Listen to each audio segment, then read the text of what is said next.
I just ask that all of you please mute yourselves and turn off your camera.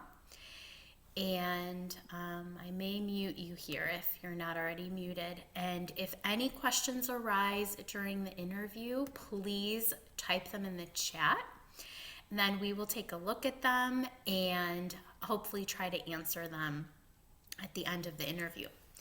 So, without further ado, I would like to introduce our March guest. This is Lauren Melissa Ellzey. She goes by Lauren Melissa, and her handle on Instagram is AutiNow. She is an autistic self advocate and social justice influencer. Through writing and presenting, she seeks to cultivate acceptance for the autistic community.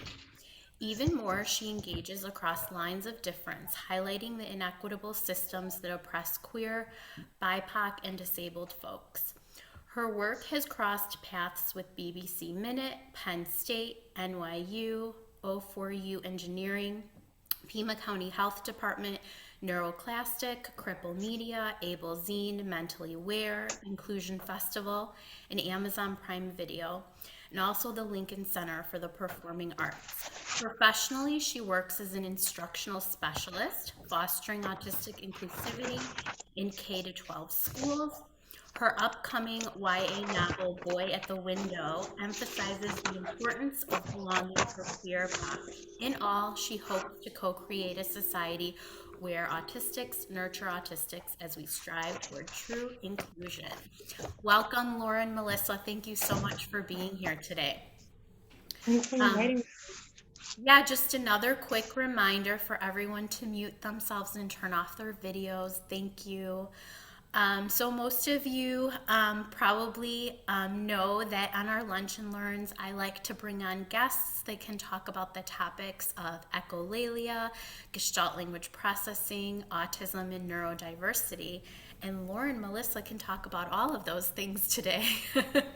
So, Lauren Melissa, tell us a little bit about your background and your schooling.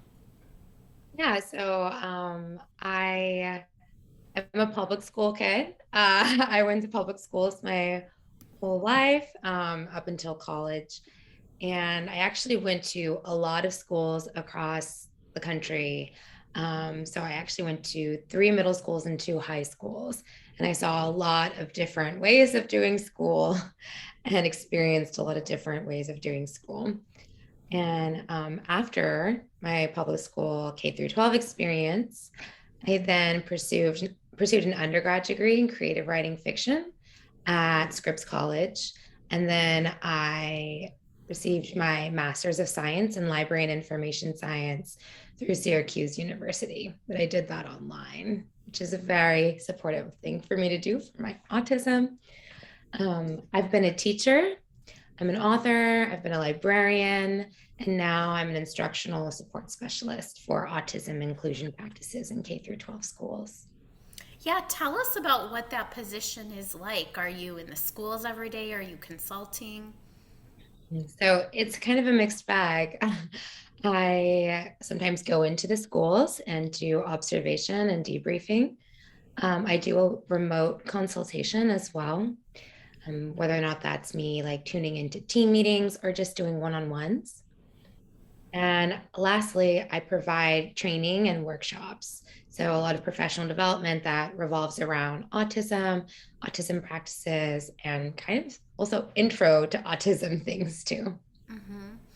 So I know this is off script a little bit, but what types of issues are you running into in this role in the schools? There's a lot. I think that honestly, one of the biggest issues that we face is that there's so much that has changed in the way that we talk about autism, in the way that we talk about neurodiversity. But schools are running on such a tight schedule. It's a constant go, go, go. I don't feel like schools often have or are afforded the time to pause and really consider the changes that have occurred and how to incorporate those changes in authentic ways into the classroom. I would say that's probably one of the biggest challenges that I see. I think another challenge that I see is helping educators and practitioners to, I guess, shift mindsets around universal design and think of inclusion as something that affects the whole class and it's not individual supports all the time. I think those are probably the two biggest things that I face in my role. Yeah, are you finding that more and more schools are learning about the neurodiversity movement and trying to align their practices accordingly? See them trying. I see them reaching. I see them educating themselves around it. I've seen schools have whole days dedicated to neurodiversity. I've seen schools intentionally include neurodiversity in their diversity curriculum or diversity content. And so that's been very inspiring to see. And I really do see that they care. I think a lot of it has to do with the time. A lot of it has to do with where to get the information from and who to trust. Well, let's get back to you. So tell us a little bit. Well, let me tell everyone here that the way that I found Lauren Melissa is through a TikTok reel that she also shared on Instagram about echolalia. And I'm not on TikTok and I won't be. I'm actually not on TikTok either. Oh, I only saw it on Instagram. okay, all right. Well, the person that sent it to me maybe thought they saw it on TikTok. But someone, in any case, someone DM'd it to me and I found it and I reached out to you. And I do want to get into that a little bit more today. So you do communicate with echolalia. And so let's start with what was your language like as a child and share any therapies you had in the past regarding your language development. So I was diagnosed at age 23, which was 7 years ago. So unfortunately, I didn't receive a lot of therapies that would have supported me at the time. But maybe also thinking about when I was young, that might not have been fully unfortunate either, because Mm-hmm. we know that therapy has changed in a lot of ways and is still changing. But in in that lack of receiving therapies, I was scolded incessantly for talking too much, talking loudly, oversharing, you name it. It was a constant thing. I had nicknames around it, loud mouth, this, that, and the other thing. And I was often docked for needs respect in class because I was asking too many questions or talking when I shouldn't. I remember I was once told in a classroom to be silent, and I immediately started repeating things. And I missed recess. I was not allowed to attend recess as a consequence because there was not an understanding of echolalia and like how that could look in the classroom. Um, so with that in mind, and never receiving any therapies, I really think that one of the reasons I didn't receive therapies or that I was missed was because, I was called a so-called gifted child. And looking back, I would probably have been labeled as twice exceptional. That's how they use it. That's a phrase that's used a lot nowadays. But at that time, especially in elementary school, I think being academically smart and being a Black girl that followed most of the rules kind of meant that everyone just overlooked my differences and my struggles because they were like, oh, she's not going to be a problem. So let's put her in a corner.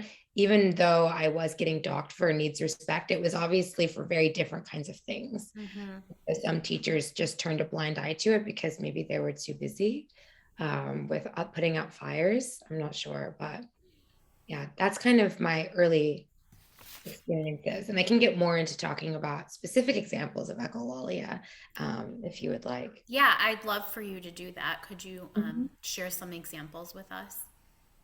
Yes. So uh, I think very most recently, now that I work in an organization that is focused around autism, I can unmask a little bit more with my colleagues. And I was in a unit team meeting and I heard a word that I loved, and it was plop. And I just immediately started saying plop, plop, and like then changing it into words and being like, oh, we're like, it's ploppable. Let's plop it into the thing. And I just like went wild. Like I couldn't stop saying plop. And my teammates got so excited too. I don't know. It was like something got in the water. And they started saying it back. And then by the end of it, we all actually ended up calling ourselves the Ploppables as our team name. So that's an example of how it happened and how it was supported. When I was younger, I would hear a word like kitty and then hear a word like okay. And I would say those words and then I would fuse them into saying like oh kitty. And I would say it all the time, like oh kitty, oh kitty. And people would just shake their head. And I would like be like, don't you know what that means? Like, come on, catch up with me. Like, you're not there yet. Like, this is my new word. And I would just feel so much joy when I would encounter these words. Sometimes, though, it was through scripting as well. Like, I would see a character in a game that I felt was socially savvy. And so I would want to emulate that character. And I would build scripts around the things that the character would say. And one of those scripts I remember very clearly in high school, the character would say 100% whenever she agreed with something. And so I would always say at school to my friends, 100%. Like instead of saying yes, instead of saying I agree, so saying, okay, 100%, 100% all the time. And I thought it was the coolest thing, but for some reason, nobody else seemed to. And I still hear that in my head to this day. And I like how you said it with that intonation too. So you probably Yes, matched exactly how that character said it. yes. That is exactly how she said it with the finger. Yes. So, Yeah. what types of reactions did you get? You said nobody else thought it was so cool. Yeah. I was teased a lot because I would say these phrases all the time. And, by neurotypical standards, a lot of these phrases didn't seem to make sense to other people. Right. And so, yeah, it was hard. People would often react by telling me that I was weird, that I wasn't making any sense, that and then I really struggled to make friends for a multiplicity of reasons, but I'm sure that my way of communicating was something that was a barrier because others just didn't understand.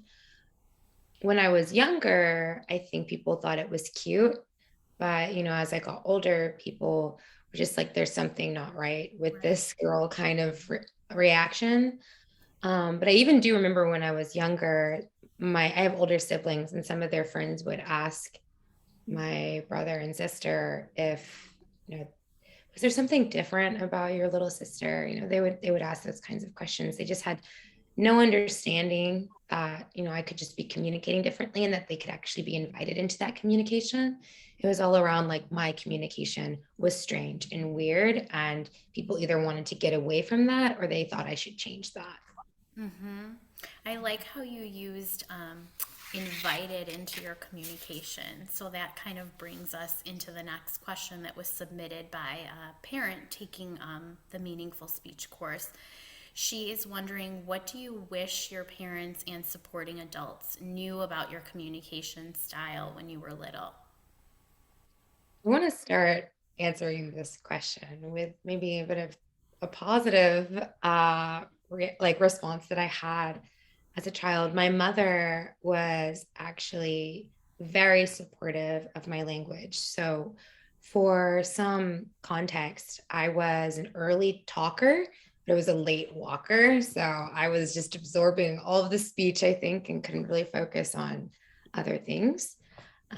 My mother, she always encouraged me to talk, no matter what I said. If it was serious or if it's something that someone would have called silly, she would ask me to talk to her. She would actually call me into her room and say, "Talk." And I would just talk to her and talk to her. And sometimes we would play word games with the words that I was saying, and we would do that for like an hour at a time. But still, for my parents, I wish that they still saw those qualities of the way that I like played with words and worked with words. I wish that they had saw them as valuable after I hit puberty. I think that, a lot changes for autistics when we start growing up, right? Because I think there's this perception of autistics as kids forever. And Mm-hmm. then once we grow up, it's like we have to stop that now. But I'm always going to be autistic and that will never change. And playing in with words and echolalia isn't something that I grew out of, but it was something that I was shamed into hiding. I mean, I was still saying 100% in high school, so I couldn't hide it all the time. But I felt very much like I needed to lock up my speech in a box, or else I wouldn't be accepted. And teachers and other adults told my parents that I was too much of a talker or that they disliked my wordplay. And I just wish that those adults had understood that talking set me free, like holding all of the phrases that were inside of me and that I was hearing out in the world, holding them in was painful and it was sad because those phrases, they really bring me genuine joy and laughter and light. And so having people tell me that it's weird or wrong is basically telling me that one of my ways of accessing joy is wrong. Wow, I'm going to quote that, okay? That was perfectly said, Lauren Melissa. Um, and I think just really impactful for all the parents and speech pathologists listening. That I think is our big takeaway from today. It's really important to hear it from an autistic adult that has gone through it. Um, so tell me again, this is off script, but how did you come to pursue an autism diagnosis at the age of 23? Right, right. So I think that's something maybe people read a lot through autistic like self narratives and we kind of like write out the story of my autistic life online, is that I knew I was different really fast. In elementary school, I knew I was different, but I thought different was something that people liked and was good. And then in middle school, I knew I was different and that people thought that was bad or wrong. So I internalized this and very quickly started to pathologize myself. Mm, And this was in the advent of the internet. So in middle school, I could go to the library and research and things like that. And I started researching every mental health condition that I could because I knew that there was something different about me and there was something wrong about me. In that research from that early age, like in the eighth grade, I came across autism. And at the time, it was being described to me as Asperger's syndrome. mm-hmm. And I thought, this sounds so much like me. But then every time I would take one of those like online screeners, as when I was a kid, I was doing online screeners for myself. When I was taking them, I'd always come up as me not being autistic. And I would read all this stuff about how, only boys were autistic. And I didn't think that it fit me well enough. So I just kept looking and looking and looking. But oftentimes, and even in high school, I would like Google my difficulties and get Asperger's, get autism, get these things. And every time I would take the screener, it'd say the same thing every time. And then I thought, okay, so maybe it's just because I don't get along at this school or that school. I went to 3 middle schools and 2 high schools. So I thought I would try over each time I went to a new school with new scripts and a new persona. It happened the same way every time. I thought it would be different in college. Go to college is the same. And then I thought, well, it'll be different when I'm out of college. I'm in the workplace. Go to the workplace, it was the same. I was bullied in the workplace. I felt very different in the workplace. And I finally just sat down after a particularly negative interaction with a colleague that I thought I'd been doing good things. And she told me that I was being an absolutely awful person. And I was like, okay, this is one of those weird misunderstanding moments in my life. And so I decided to finally look up autism in girls. Mm, I thought, wouldn't it be wild? And so I looked it up and I found a very particular traits list by Rudy Simone. And that was the beginning and the end, in a sense, like an end of the search and a beginning to me seeking a diagnosis. Receiving a diagnosis. I received it after I found that list to the day that I received it. I think it was 6 months. So it was pretty fast.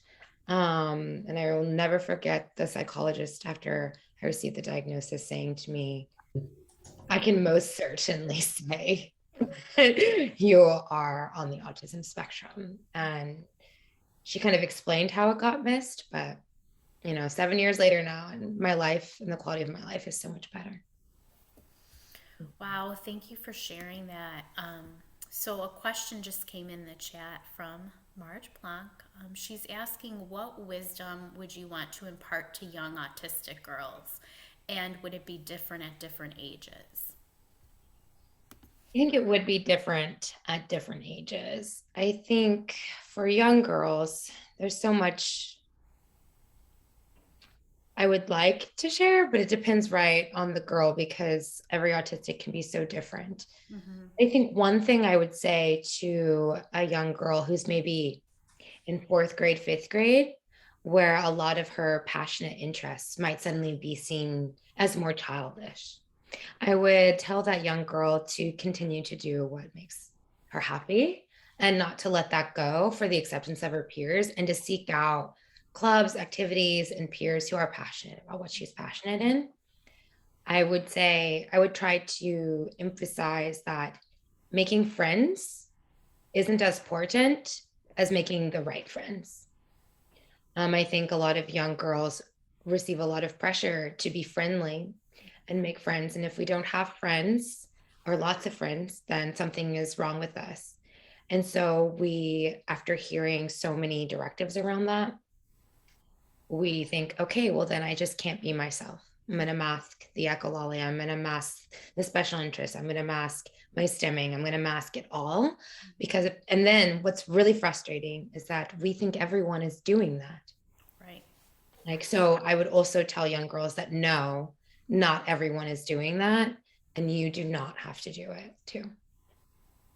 Yeah, what a powerful message. And I know a lot of parents of young autistic girls are going to be listening to this. Um, so, another question came in about the schools. I do want to shift back to the schools if that's okay with you. How did you decide to pursue this type of position? Like, given your degree and everything, how did you find yourself in this role? It is kind of like a career shift in some ways from librarian to instructional support specialist. Um, and it falls in line with me kind of, I used to make this joke that I lived a double life, that I was a librarian by day and an autism social justice influencer by night. And so I was always involved in the field of education. I was a teacher before and then a librarian. And then I was doing this self-advocacy work since 2016. And as a result of that, my current organization that I work for reached out to me as a self-advocate and asked me if I could help them build an executive functioning curriculum. And so I did that as just like a side gig fun thing to do. And then at the end of that experience, I was told, might you apply for one of our autism organizations? We think that you'd be a great fit. And I thought, as a specialist, I'm not a librarian, but I'm still a resource. And a big thing that librarians are givers of resources. Mm. I feel like it did connect. And I've been in the education field for so long and have a lot of firsthand experience with autism and research about autism. So I shifted into the role.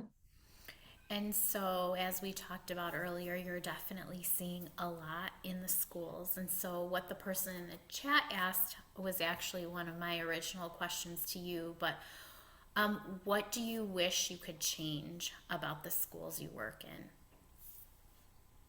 Yeah, so I definitely wish that, to answer to kind of what I said in the beginning, I wish that we had more universal design that was being implemented to fidelity, with an understanding that these whole class instructional strategies are beneficial for all, and that inclusion isn't about providing just individual one-on-one supports to students who have been placed in the mainstream classroom.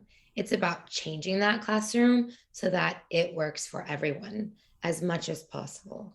And so that's one thing that I really wish I could help change, is to build in the time for that mindset shift to occur. So I would don't that, I'm so sorry I cut you off. Would that be your number one priority then, like time and training for people to start shifting their mindset?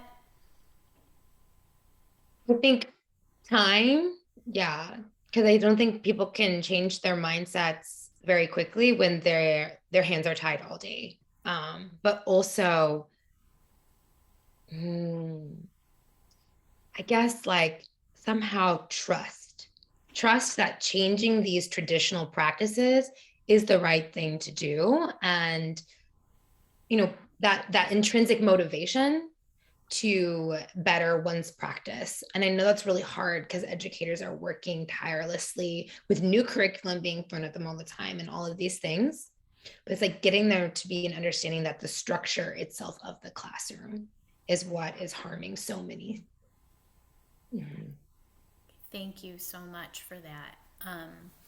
So I'm assuming that you are getting asked a lot about outside services for the autistic population, and I'm sure you know that ABA is a hot topic. So I'm wondering what you're recommending for the students that you work with and what your thoughts are on the services available outside of the schools.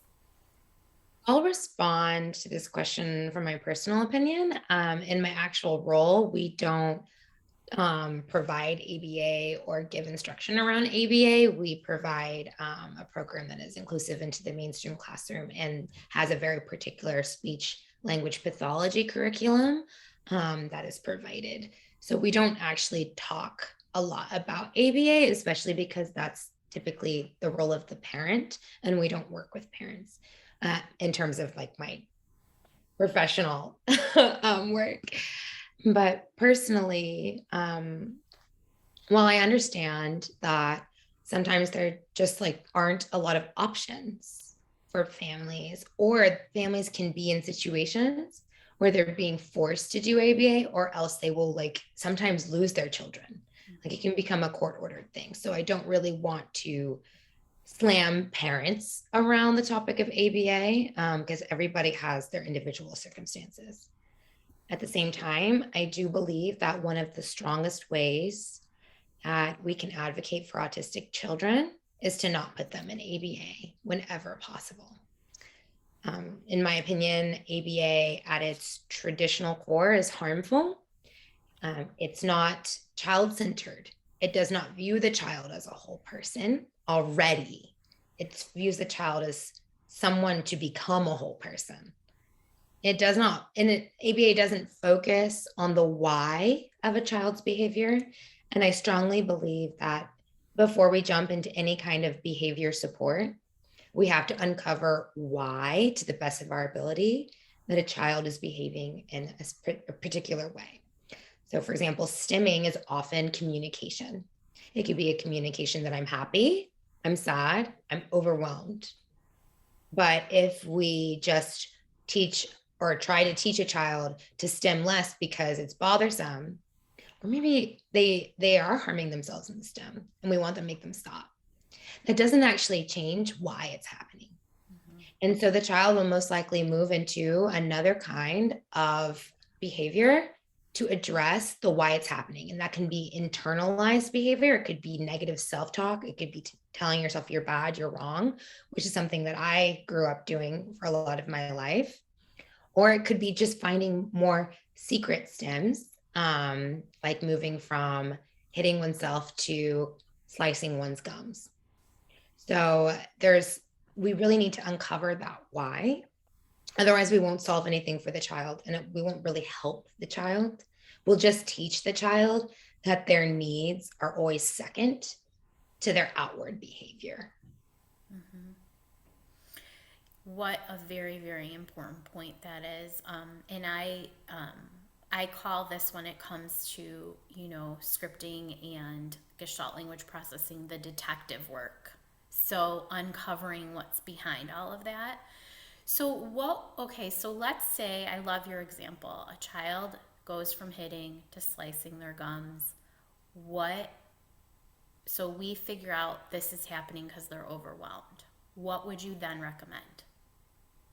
I would wonder what they're overwhelmed by before I could recommend anything. So there could be sensory overload, social overload, informational overload, or even academic overload, visual overload.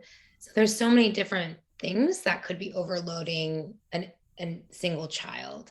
So I would spend time with taking like anecdotal evidence around the patterns of what is overloading the child, and then put in support. So say it is sensory, and the child is struggling with bright rooms, dimming the lighting. If there's a lot of noise, I think a lot of the time we jump just straight to noise cancellation headphones, but we can think through the curtains in the room that could be cushioning the sound, playing ambient music to cushion sound, and just different strategies. There's so many strategies, but I definitely think also help making those strategies that we offer the child or young adult very clear. Like, we are using this to support you and this, because that builds self-awareness. And once we become more self-aware, then we can start to advocate for ourselves. But when I was in school, I had no idea that I had migraines all day because of the fluorescent lights. I didn't know. And I didn't figure that out until my early 20s. So and if a teacher or someone is dimming fluorescent lights but never explains why, then the child might never ever learn that fluorescent lights overwhelm me and make me feel sick. So yeah, giving the support and also giving the agency to the child to understand the support. Yeah, so important. I want to quote so many things that you're saying today. Just all really, really important points. We're coming to an end here. We're at about 9 minutes. Are you comfortable taking a question or two more from the chat? Yes. Okay, and then I want to give you time to sort of bring up anything we may have missed. So, one question is about diagnosing a child. So, let me see here. It says, do you have any recommendations on how to explain to parents or families who are hesitant to get their children diagnosed? Many parents are still apprehensive about getting their child labeled.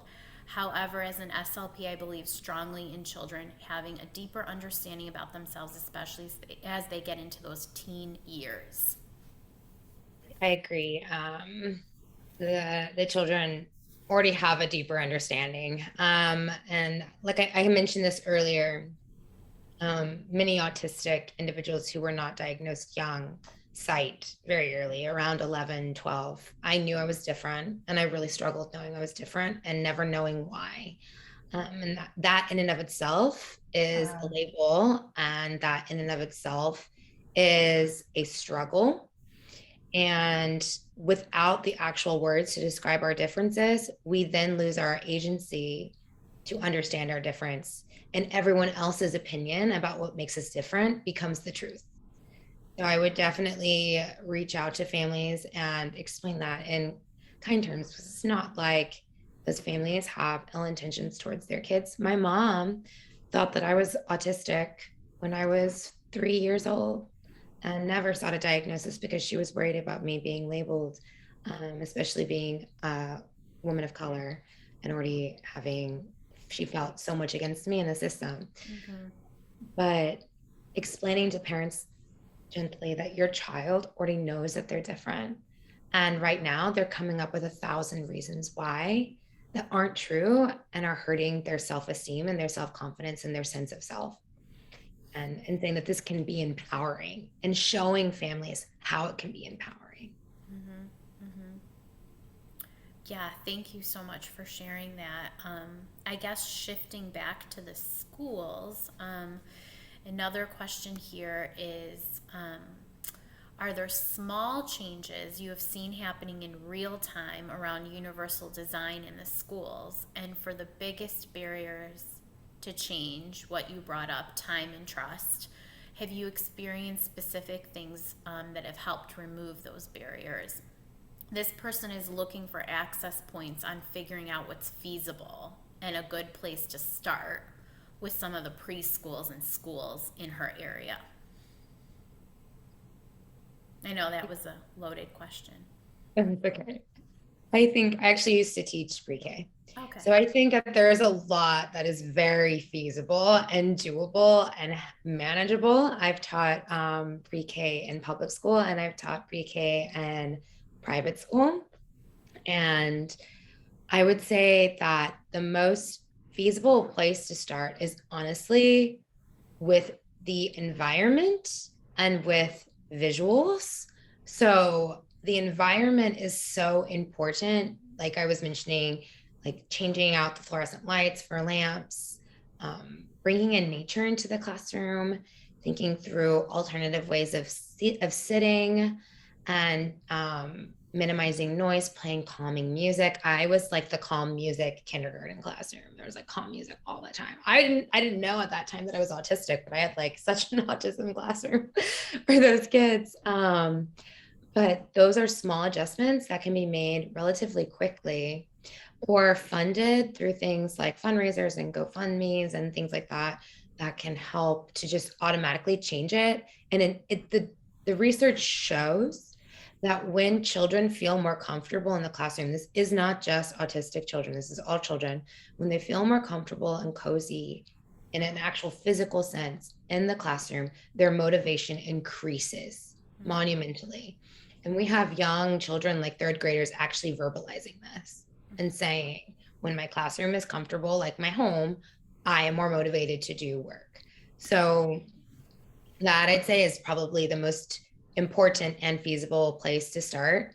And then even more easy to maybe implement is just adding visuals to everything, visual schedule, visual representations of what you're saying. When we're talking, writing it down, even for pre-K students, it's not something that maybe they can all read. So we can use symbols, but that brings a visual into the conversation.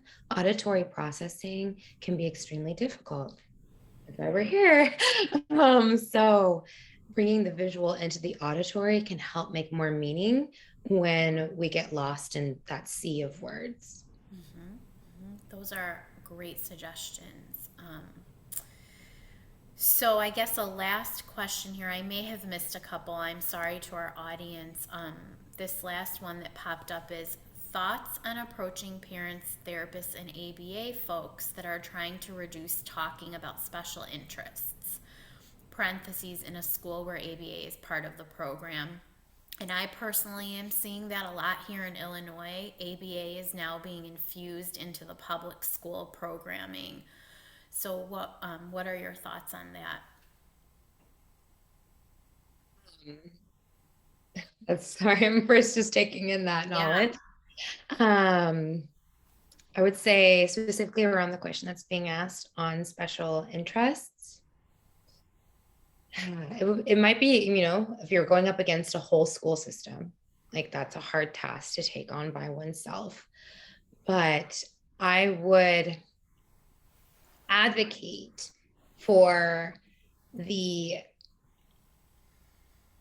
students by showing and making it clear that's through the research that already exists, the newer research. And that's what's hard about this, is undoing the old and bringing in the new discoveries.